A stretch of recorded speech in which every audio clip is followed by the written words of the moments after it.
Hello and welcome to Evolve by Erica, the podcast. This is Erica Polsinelli, your host, here to talk about all things high vibrational, spiritual, even spiritually aligned business and beyond. So welcome and come on in. Hi guys. Today I'm here with a very exciting guest, Alexa from Forever Friday Consulting, and I'm so excited for so many reasons. Alexa and I were divinely guided to one another. Right before COVID lockdowns, I met her and I was just ready to take Evolve to the next level. And I knew that the universe would align me with whoever I needed to support me at that time. And she was that person. And she continues to be such a support. And during the times that we're living in, I feel like so many people are starting their own business, whether it's a side hustle, whether it's their dharma, their purpose. It's just this time of flowing and creating something authentically from your soul. And Alexa is such a support in that area, and I can't wait to introduce you to her, and I can't wait for you to hear all that she does and offers and just all the wisdom that she holds. So welcome, Alexa. Thank you so much. That was such an amazing introduction. Oh, thank you so much for being here. Can you introduce yourself now? Yes. So I'm Alexa. I'm the founder of Forever Friday Consulting. Erica and I met when I was still in my corporate journey. I was working for a health food chain that's local to us. You were there for an influencer event. But my career was I started the day after I graduated college at Lululemon. I was there for about 4.5 years, totally fell in love with the company, but had no prior understanding of the health and wellness world or boutique fitness or anything before that. So completely fell in love with it, then started working for SoulCycle. I was there for about 1.5 years. I oversaw 26 studios, had 5 team members, was really in the corporate marketing world. And I just had a moment one day when I was sitting in a marketing meeting and I was just like, there's so many dollars of marketing salary in this room, and there's so many new fitness studios and new people that are getting certified for meditation and yoga, and there's so much that people are doing to pursue their passion, and they don't have $1 million to dedicate to marketing salary. So I was like, there's a disconnect here, and how can I support the smaller companies, and because no one was really doing that. Yeah. So I was like, I had this sort of inkling of a thought, and I was like, I know that there's something here.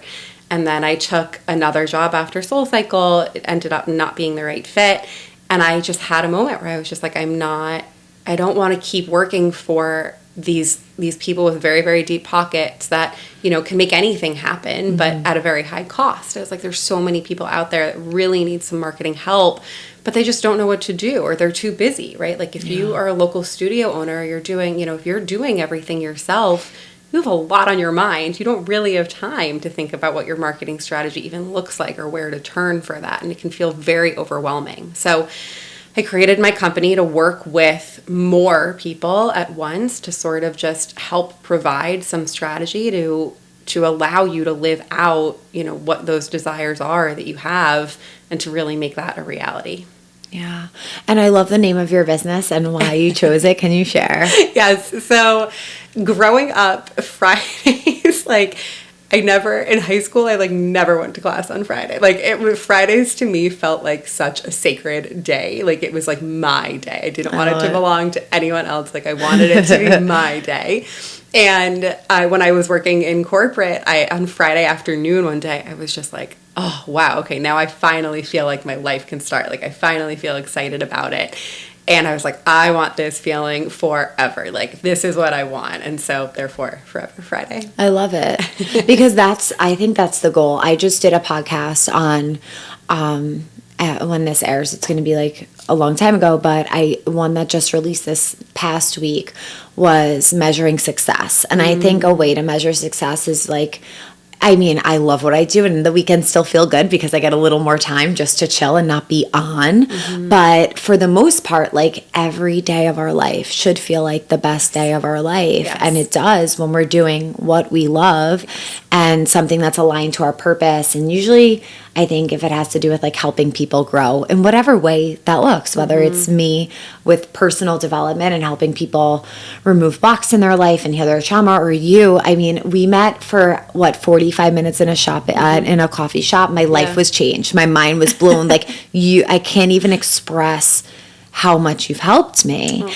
And I think that feels so good too. And that makes like that Forever Friday feeling always hit when we know that we're making an impact and we know that we're helping people. Yeah, exactly. And like I was thinking, even like earlier today, I was like, what's like the one thing that I really want to come across in this podcast? Like we're really like getting into it early, but that's all my podcasts. You just like go right in. Like there's no short talk. I love it. Small talk is like, who has time for it, right? Go right like, in. Who has time for it? It exhausts us. It's not interesting. So I was just like really thinking, and I was just like, you know, the purpose of life is, to me, or what I believe, is to help as many people feel their best as you possibly can. And for you to feel good doing that. Yeah. So if you can make as many people feel good while you're also getting fulfillment from that, whatever fulfillment means to you, right? So it's like, is it financial success? Is it time freedom? Like whatever fulfillment, is it time for you to connect with the people you love? Like whatever you can do to help other people feel their best while you're feeling fulfilled is the point. That is. Right? So it's just like, for me, I'm just like, if I can help as many people understand that they actually can have the business that they want, and it doesn't have to feel, because I think the biggest misconception is like, it's super expensive to run a business. It's going to take all my time. I'm never going to have time with my family again. Like none of those things are true. And you can have the business that you want on the terms that you want. Yeah. It's just what feels good for you, what feels like success for you, and what feels like fulfillment for you. So true. You know? It's so true. And we've been definitely heavily conditioned on like what work needs to feel like, what work needs to be like. And I think that, you know, in 2020, as I said in the intro, so many people walked away from their jobs after that time. So many people started to reevaluate, like, am I doing what fulfills me? Am I doing what makes me happy? And they start to step into this space of like creative flow. And with that, you start to see like how much time, you know, running a business can be. And then with someone like you, people start to learn like, oh, wow, I don't have to send out every individual Zoom link. I could automate this, or there's an app that connects my calendar to my Zoom and it could automatically just like be sent. And you start to realize like how these bigger companies do run and how they're able to be so much more efficient. And you're really bringing that to a small business like mine and a startup business. Yeah. Yeah. And that was a big thing for me when I was at Soul, when I was just like, these don't have to be secrets. Yeah. You know, like some, like these strategies and this technology, most of it's free. Like I showed you, like for me to run my business on a monthly basis is $215 a month. It's wild. All in. Everything. Wild. Zoom, Zapier, Show It, Interact, like every single software that I use, $215 a month. That's wild. So it's just like, it's amazing. Like, that's so honestly like what I want. I really just want people to understand, like, if you have an idea, if you have a business that you want to do, like, you can do it. It's not as hard as you think it is. And it is. It just sometimes takes a little bit of, like, introduction, right? Yeah. To, like, oh, here's this website that's going to help me connect this to this. And I'm therefore going to have 2 hours back this week. Like, great. What can I do with those 2 hours? Oh, yeah. And, like, that's what I want. Because that's what I really believe. It's like we just need more people who just feel at ease. At ease, so, exactly. Yeah. In more of the rest and digest state. Right.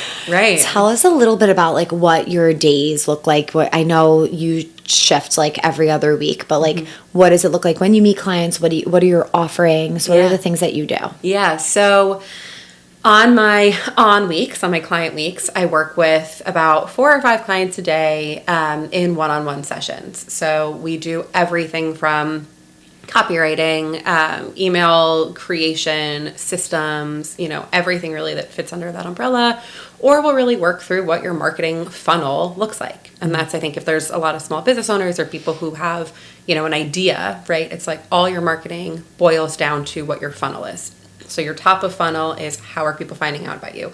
Mid funnel is how are they trying you, and then bottom funnel is like how are they super routine to you, and then they become, you know, your brand ambassador. So a lot of the times what we're working on is, you know, just a little bit of figuring out that portion of the funnel and like where you're at, maybe what needs support, and how we can sort of build in some tactics to like support what area of the funnel you're at. So that's what I do with my clients. And then on my off weeks, my quote unquote off weeks, I'll do, which are not off. Yeah, never.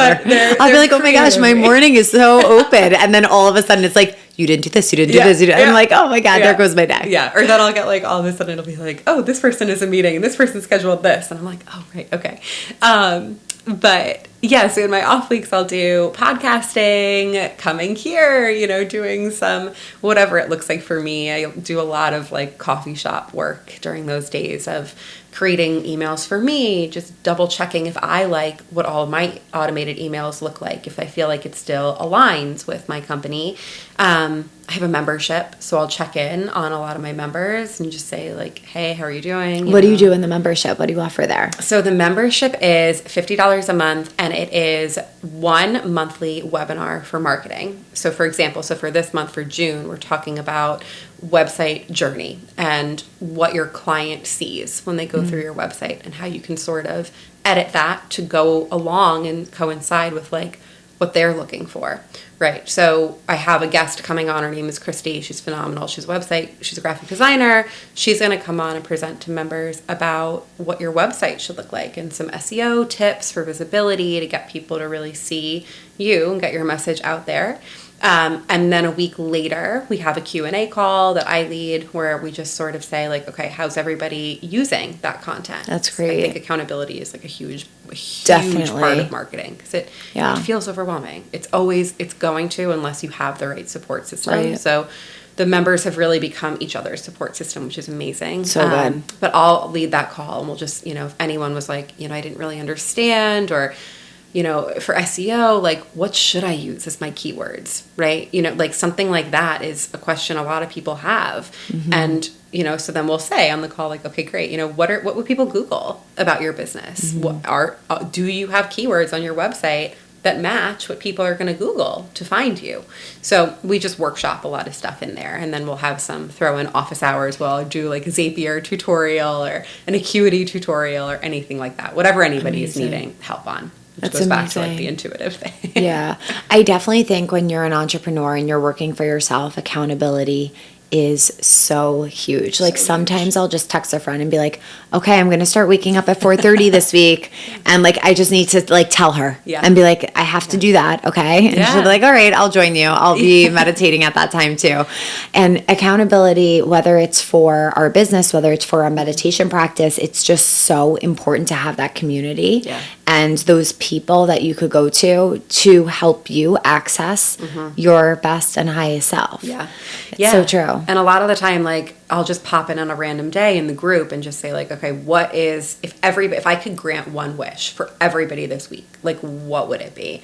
Right. And like, that's a question I love to ask because it also helps you understand what you really want to get done this week. Right. So like a lot of the times I'll pop in and say that. It's kind of like the Montessori approach. Yes. You know, like I'm of discovery and like, fan, huge Montessori fan. But then people will answer like what they really want to get done that week. And then it's not just me that sees it. You're not just telling me, you're telling 50 other people that now also understand what your dreams are this week. And it's like, I'm sure you see it too in the Zooms, even in the Zoom chat, right? When you have lives, like the power of people talking about what they want to an entire group is such a cool thing to observe. It's so true. Like at the end of the day, I'm like, this is what I'm here for, is like to help other people connect. And it's just such a cool feeling to be like, cool, like other people are going to reach, you know, their goals and like fulfillment because they've spoken it out loud in this container. And I love that. It's so true. Energetically and everything. It's so true. It's so powerful.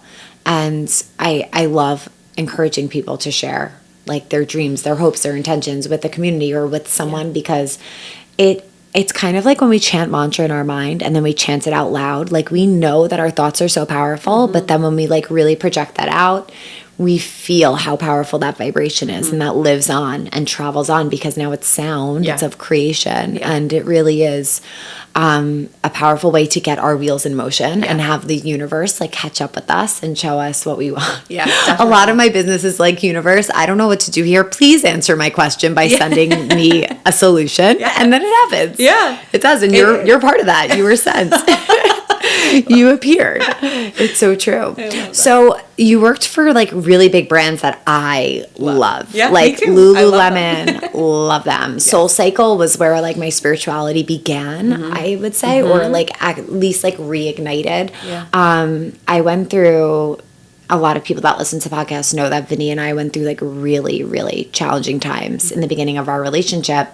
And I would just go into that Soul Cycle room and completely like just connect to myself, and that was like my first form of meditation. So I have so much respect for both of those companies. If you were to say that like you took away one thing from each of them, or like give us something juicy, you know. Oh my God. Like what's something you really learned from these incredible, humongous companies that were so successful? I have to say, like, I have so much respect for both of those companies and credit everything to them. Like, I just think they were both such phenomenal, game-changing companies. Like, Lululemon, that wasn't a thing. Like, fashionable athletic wear wasn't a thing before that. And it's crazy to even think about. So like, wild. Prior to Soul Cycle, your spin class was at the gym, and it was really bright, and there was no beat, there was no music, no candles, it was like no Jonathan Adler there was candles, nothing. And it's just so wild to always think about. So I really have so much respect for them. I think Lululemon, honestly, like I literally have like chills thinking about what I learned from Lululemon. Like, there was so much goodness and intention in that company and respect for the people that worked there, that it was so amazing to be a part of. Like, everybody was always encouraged. You did goal setting all the time. We did vision setting that had nothing to do with the company. It was so it was like personal. Really, so much personal development. Wow. That Lululemon was the first time personal development ever even entered into like my aura. Wow. So we would do every onboarding. I love that. It was amazing. Every onboarding you would do vision setting, where you would have, you know, someone come in, whether it was someone who worked for the company who also did this or an external person, and they would come in and you would do this entire vision setting of like, okay, in 10 years from now, what does your life look like, you know? And did you want to do this? I knew that I knew I was going to have my own company. Yeah. Like, I knew it. I knew that I was going to be you know what I mean? Yeah. You know, like, that's a big thing for me. It's like, I need to shake up my location to feel really inspired. So like being on the move is really important to me. But we had this vision setting, and everybody wrote down their goals. You broke it down into 10 years, 5 years, and 1 year goals to really get you there. And they were posted on the walls. Like, I could go up to a wall in the store and be like, oh, cool, Billy, wants to run a marathon this year. That's amazing. Oh, let me walk. I have chills. I can't explain. I have chills. Me too. It totally normalized talking about goals for me. Yeah. And I think that was the first time that I was like, wow, I love to connect. I want to see what people want for their life. Because that's not a thing that you're taught as a kid. Like, it's talk about someone's hopes and dreams. Yeah, and like sometimes it's even like, oh, don't tell anyone what you want, because in case you don't get it, you're like being vulnerable, or like, it's completely like breaking down that barrier. Yeah. And then, just as you said, like looking at Billy wanting to run a marathon, just you knowing that is putting more energy and intention behind Billy running that marathon. Because that's why I'm like so conscious, or as much as I'm such an open book, I'm very careful with my words and what I share with people and how I share it, because what I make you feel is going to grow. Like what I make you think about myself or my dreams or my goals, that's going to grow. So I need to be like very careful. I know how powerful we are, and I need to be very careful. Yeah. And that's really cool how such a supportive environment was created. Yeah. I love that. Yeah, it was really transformative. And yeah, the company, it was just amazing. There was the personal development. There was so much around real, true community. it was never like community events that we would do always had such a pure intention of just adding value and just making other people feel good, right? And like there's so much of the grassroots and the organic marketing strategy that I use today in my business that is fully from what I learned there. Like I will always credit, you know, the organic and community building from Lululemon. I just think they did it so well, and they always, every single event that we held, it was always under the lens of like, we are giving without receiving. Always. Like there was never ever an intention to generate more sales. That was we never even we never talked about that. I have chills. Isn't it? It's amazing. And it's like I feel so beyond lucky that I had that experience, and that was my first job out of college. That from that moment on, I was like, high expectations. Screw the other company. Yeah, really. Like, this is the only way I know how to do it, and this is the only way I'm going to do it because I know what it did for me. So it is just, It sounds like such a spiritually aligned business, and I feel that so deeply because when you're doing what you love, it's like, oh yeah, I make money doing this. Like it's like the bonus, not like I have to do this to make money. It's never like that. Yeah. And I think that's so evident in when you're talking to someone, when you're working with someone, you feel it. When you walk into Lululemon, you feel it. Like that's really powerful. Yeah. And it's hard to measure, right? And I think, you know, Lululemon, I started working there in 2013. Things changed financially for the company in terms of the investors that they had, and same with SoulCycle. Like, you know, and this happens generally with pretty much every company that does succeed, is like you do then sometimes get more money filtered in, and you get investors, and you get the people in suits, and they want to measure every single number.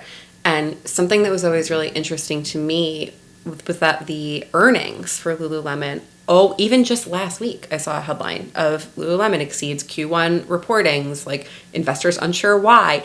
This happens all the time for the company, where the earnings reports are beyond the projections. Wow. And it's the energy. And it's like, I'm not going to tell this like guy from Goldman in a suit that like, because people feel good, people want to spend more, it's but it is what it is. It's just, it's the energy of the four walls. And I always used to say, like, I could go to any Lululemon, any single one, and I would feel like I was walking into someone's home. Like that was just, it always felt good. And I think that, you know, going back to SoulCycle, like you knew when you walked into that room, it didn't matter if you were in Austin or New York or wherever, Miami, it didn't matter. Yeah. You knew that you were going to be tapped into yourself in that moment. And I just think like, you know, going down to branding, like that's just a really cool sort of experience to replicate. So true. Before I found Kundalini meditation, I knew that I was a teacher, as many of you know, and I knew there was something more I wanted to do. I just didn't know what. So like as a teacher, the next step is like, become an administrator, and that's how you could do more and be more and whatever. Yeah. So that's what I did. I actually got my I went back for further education and got the certification for building administrator and district administrator. And the one class I will never forget was with the professor who all we talked about was making the staff feel good, loved, and supported, and leading from the heart. And he was like, that's all you need to do. Yeah. If your staff knows that you're loved, they're cared for, they're supported, you're not just talking to them about business, you're talking to them about their family life, and you're getting to know them in a way that maybe they never felt supported in another position. It just reminded me of Lululemon, because when you start with that energy of love and that frequency of like, we're doing what we're doing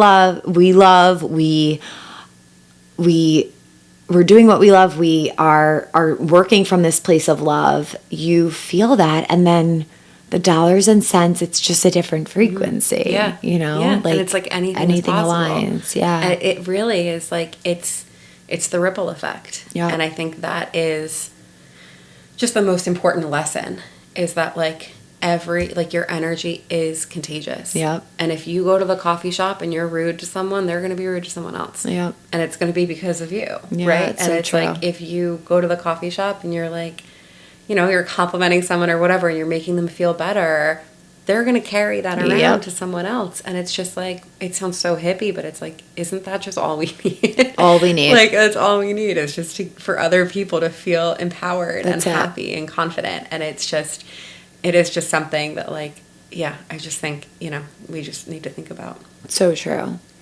So for Soul Cycle, I know we talked about the branding there, and that's definitely like the biggest takeaway, just because no matter where you went in the world, you're going to smell the same scents, you're going to see the same things. But is there anything else that you really took away from that experience as well? Yeah. I'm going to say a negative one. And because I love the company and I'm still very close with everyone there, but don't expand before you're ready. Yeah. And I think that's the biggest lesson for me, and that I hope to give to my clients as well, is like, you see other people on social and it's so easy to think that they're happy because they're bigger. And it's the biggest misconception. So true. Like, you need to master your product before you grow on to another product, whether it's a location or whatever, like whatever revenue stream you have, you need to master it before you move on to another. And I think Soul Cycle, they'll tell you, like, they cannibalize their product by expanding too quickly. And, even if you listen to Julie and Elizabeth talk, like, they know that it happened too fast. And the money that they took from Equinox, it just changed what the experience was. Yep. Like, the early Soul Cycle, you couldn't get in. The energy was amazing. 12 o'clock noon on Mondays. 12 o'clock on Mondays. It was a huge thing. And it was because everybody really wanted to be there. Yeah. And now in the city, right, in Midtown, you have 46th Street, 54th Street, 63rd Street, 83rd Street. Oh my and that's gosh. all between 2nd and 3rd Avenue. Wow. Like, no, of course none of those classes are going to fill. Right. Because anyone can go anywhere. But that also means the instructors aren't as good. The wait lists, waiting to get into a class, Yeah. like a packed out class. Like, I love everyone having access, but there is an energy about like a full class and like all of that 100%. energy in one room and really wanting to be there. Yes, exactly. So true. Yeah, so I think expansion, just know you're ready for it. Like, know that it feels good, and know that your product is going to carry over, and that your experience is going to be consistent for your clients. I think that's the biggest thing, is like making sure that your experience stays the same. Yeah. And don't expand until you can guarantee that. So true. So I think that was a big lesson. This is kind of off topic, but not really. Something I think a lot is about like brands that I love. And like, it's like most brands' dream to get like bought, like sell their company or get like huge investors. And like we were saying, it does change the product. So like when I see like a brand in a health food store, I'm like, oh my gosh, I love this. And then when I see it like enter CVS, I'm like, oh shit, what they add in this? Yeah. Like, I was seeing like a protein powder that I felt like really guided to, because I have to be for like something like protein powder. Yeah. And I remember when I got it, I was just like, okay, this is great. Then I saw it in CVS. I'm like, now it's like big and who knows like who has their hands in this. Yeah. And it's kind of like, I don't know, I think every business starts with like their principles, their morals from the heart. And then, money is enticing and that can definitely cloud some things. But I think when we're going into our meditation practice and living truly from this aligned space and going back to like, why do I do this? Why did I start this? And staying in that space and really asking yourself, like another podcast I did, like, what is success to me? Keeps us grounded and focused, and like all those shiny things and those distractors from the outside, it's like, wait, that doesn't even matter. What matters is whatever it may be for your business. And like, it's interesting to think about the process of brands and businesses and how that happens. Yeah, it is interesting. And I think I get it. Like, I like nice things. Right. I like that. I want to be able to afford that lifestyle. But you do always have to ask yourself, like, is this coming from a place of love or a place of fear? And I think that's always the biggest thing for me, is like fear-based fear-based partnerships, right, are just like, oh, I need to secure all the money now, or it's never going to come the way I want it to, or whatever that looks like. And it's very interesting. Like there's a collagen, right, that I used to take all the time in my coffee, and I really liked it. And I have a friend who's a registered dietitian, and I texted her recently, and I was like, what about, like, what's the deal with this one? And she was like, no. They got bought by this company. Like, the quality ingredients are not as good. But, yeah. I know. We have to stay on top of everything. It's hard. It's like a full-time job, understanding what you're consuming, who's behind it, what the intention is. I know, but lean on other people. Like, honestly, like, now that I'm like, Jillian, like, what do I do about this protein powder? And she's like, nope, do this one. It's from this brand, you know. Yeah. So, yeah, trust the other people in your life that, like, are good at that stuff. Exactly. Just lean on that. Yeah, totally, because we can't do it all, although we may want to sometimes. Right. So I know that you've been, like, meditating for a while. Tell us a little bit about your practice and, like, what it looks like. Is it daily? What your favorite meditations are? Yes. Oh my God, I love this. Okay, so where do I even start? So like I said, when I started working for Lululemon, it was day after college. Like, I thought it was going to be a job in the mall, literally, while I was looking for another job. I had no idea what was in store. Never meditated prior to that. Went to an event with Gabby Bernstein. She was doing, she had just released The Universe Has Your Back. And so she was doing a book release party for Lululemon, and we did a mass meditation there. Life-changing. I was like, what is this? Thought it was so interesting. And then just kept going to all the meditation events that Lulu would hold. From there, would start to do, you know, the Calm app and stuff like that, and never found anything that really just closed my mind. You know what I mean? Like, never found anything that really was just like, okay, we're just going to be quiet for a second until Kundalini and until I found you. And the Instagram lives that you have, like, completely got me through COVID. Like, so much, or like lockdown period, you know, like that whole period of time. And like I say to everybody, they were so nice. Like, that was like, they were amazing. Not the silver lining, but like a little bit of sunshine in like really dark days.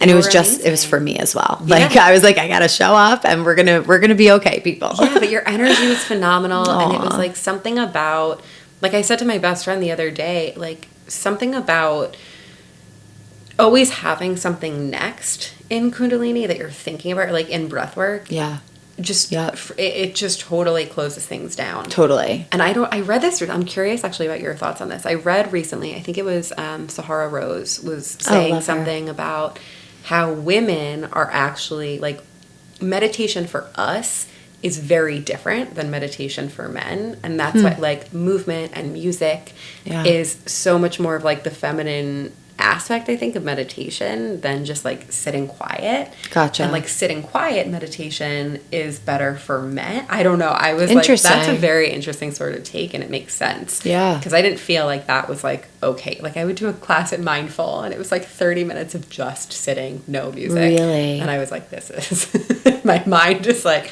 what is my grocery list and what am I doing?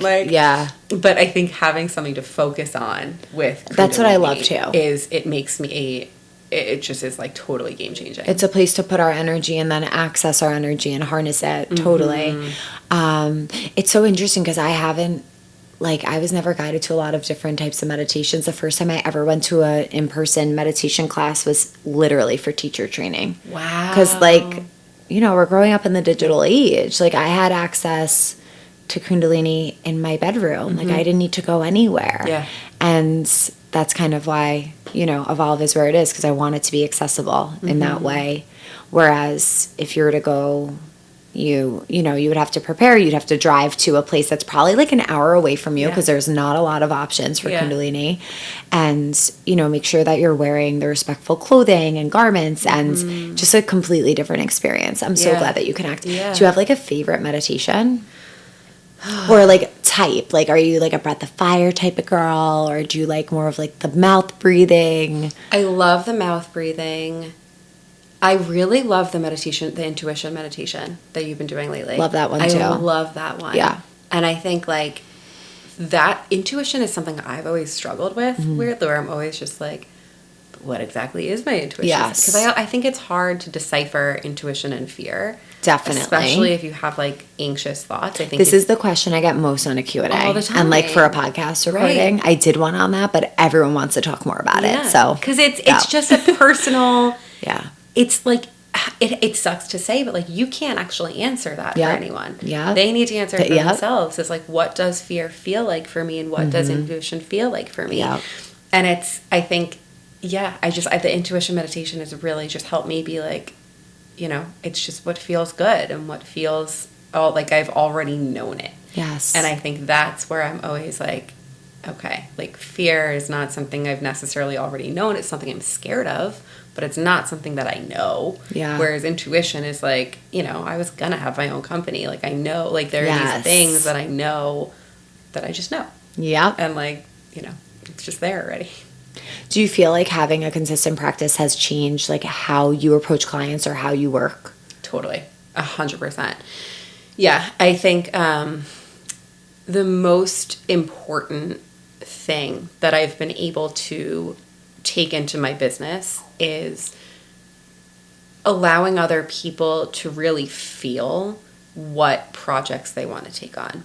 And I think it's the responding versus reacting. And I think that's the biggest gift, honestly, that I'm like hoping to give to people is just don't react to something because you think other people are doing this or doing better, or Barry's is doing buy two get one free, so therefore you need to do it too. Like respond instead to what your clients are doing and what your community is needing from you, and like feel it first. Yes. Like you don't need to just like, we live in such an age where you think everything has to happen right now. And it so doesn't. It doesn't. Like it will limit happen ourselves in the right so time. much when we think that. Right. And it just shows that we're acting out of fear. We don't have faith. And what could be on the other side if we do it in our time can be 10 times better than the person that we're comparing to, or just more aligned to ourselves. Yeah. And I feel like in this day and age, we just know everyone else's business all the time because we're on social media. And sometimes it's essential to be like, I need a break from looking at this or indulging in this because it's messing with my intuition, and I need to listen to me, not what anyone else is doing. So intuition is definitely so important for business, for personal, for everything. It's so true. It's really true. So why don't we share some of the things? I like making things very real to people because I was an elementary school teacher. I love it. So I like making it really real. Let's share some of the things that you helped my business with so other people can like really have a clear idea of what you do. And like some of the things, she's going to hang out with me for a little today and we're going to do some really epic changes and I'm so excited. So do you want to share some of them? Yes, absolutely. Okay. So if you're a small business owner, if you're somebody who works in appointments, right? So appointments and appointment software, use Acuity or Calendly. We're all doing that already, but use Zapier. So what we're doing is, people who book your one-on-ones, people who book my one-on-ones, people who book my, my podcast slot, my membership, whatever, is connected to Zapier. So that's like the first thing that I can just tell people is like, it is free. Like literally free, $99. You do not need to pay for it. It connects all of your software that you're on. So you can connect your Stripe to Flowdesk, right? So I'll say that. So Stripe is where I capture payments from clients and from members. It's connected through Zapier to my email software. So once somebody joins my membership, or once somebody books a podcast slot, or even schedules a consultation, we're talking about Stripe. So when someone purchases something, they get tagged in Flowdesk as, a membership person or a personal client. So then they get a really beautiful branded sequence of emails from me, which is all the information that I want them to know. Yeah. But I don't have to touch it, right? Like I don't have to touch anything. I set it up once and that's all I need to do.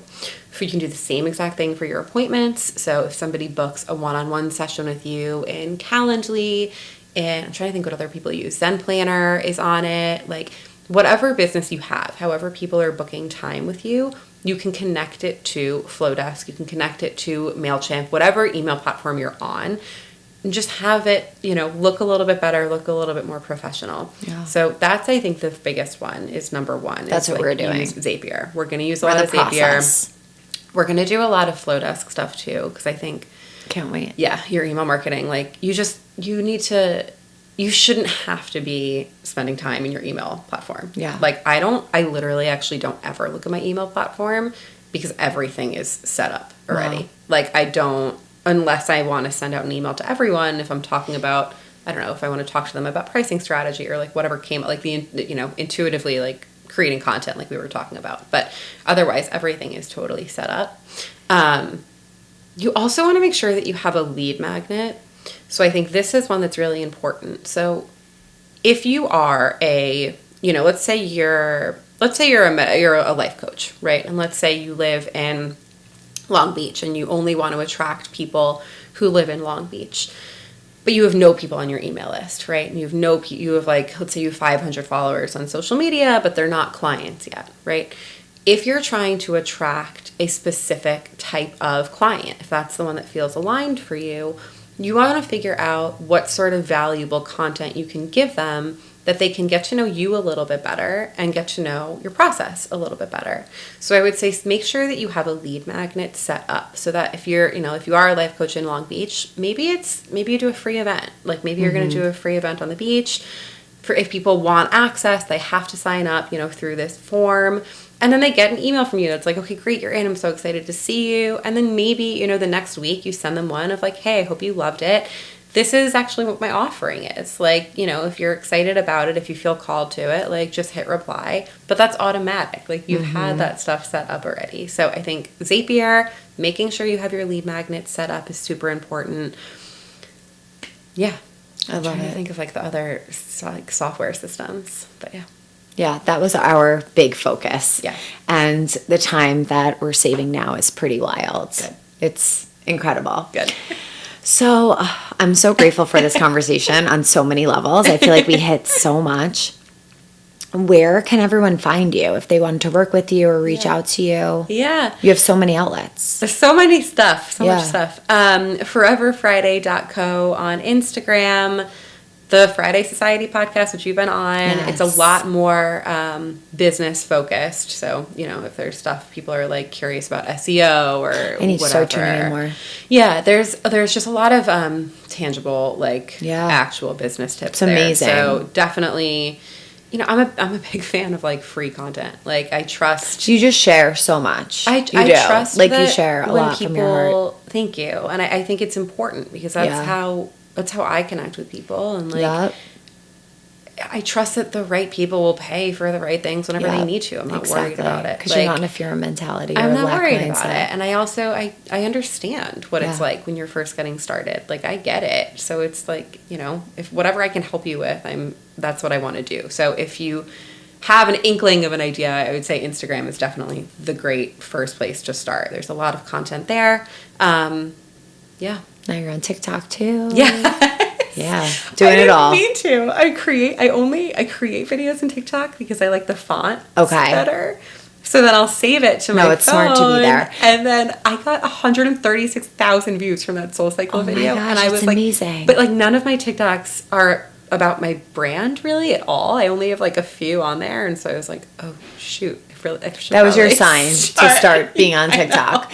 And then you posted something that like, it's so weird to even say this, but like on Instagram, you're really talking to who you already have there. Whereas on TikTok, you're like meeting new people, which is wild that that's even the case. Yeah. But that was helpful that you shared that. Yeah. I think TikTok is right now, going back to the funnel and what we were talking about, like it's important to understand where your brand acquisition is coming from, right? So if let's say you're slammed in business and you're like, okay, actually everybody that I work with has found me on social media and I can remember that, the posts that were most common or the posts that were shared the most tended to actually attract a lot more clients. Like that's how you know what you should be focusing your content on, right? Love so that. This is where the marketing does really come in with like the analytics is like, understanding what is happening behind the scenes. Yes. But it is, you need to define your funnel. And I actually have a totally free video and like a workbook on.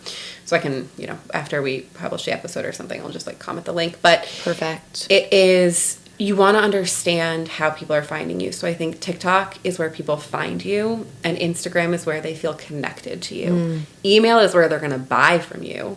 So it's like, that's how you want to sort of figure that out. So if people are finding you on TikTok, are you gearing your content towards the introduction, right? Gotcha. Like that's where the people, just what you do, and if it's interesting to them, and if they think it's going to be valuable to them.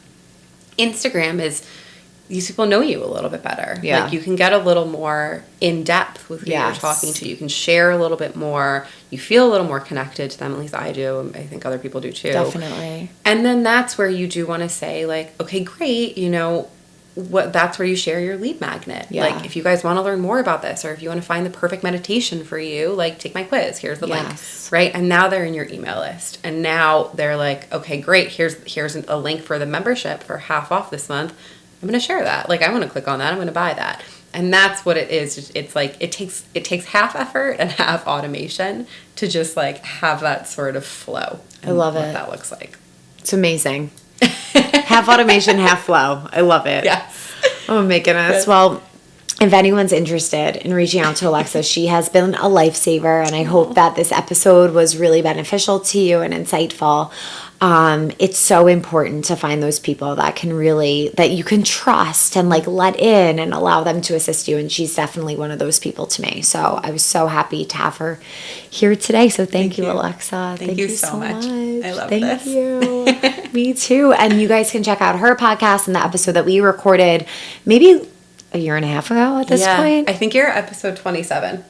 Okay. I love that number. That's amazing, actually. Really? Yeah. I love it. I'm pretty sure I hope it is. No, wow, this is so weird. No, you recorded on July 27th. You might actually also be episode 27. That's funny. But I don't know why. I remember numbers all the time. But wow, I know for a fact you recorded on July 27th. I love it. Well, go and check out our podcast. I'm definitely going to, because I need all the biz tips I could get.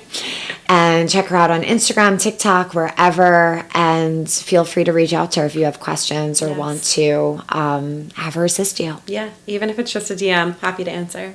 She's amazing at that, really. So thank you guys so much. Thank you, Alexa, for being here. And thank you guys for joining. As always, may the longtime sun shine upon you. Have a beautiful day. Sat Nam.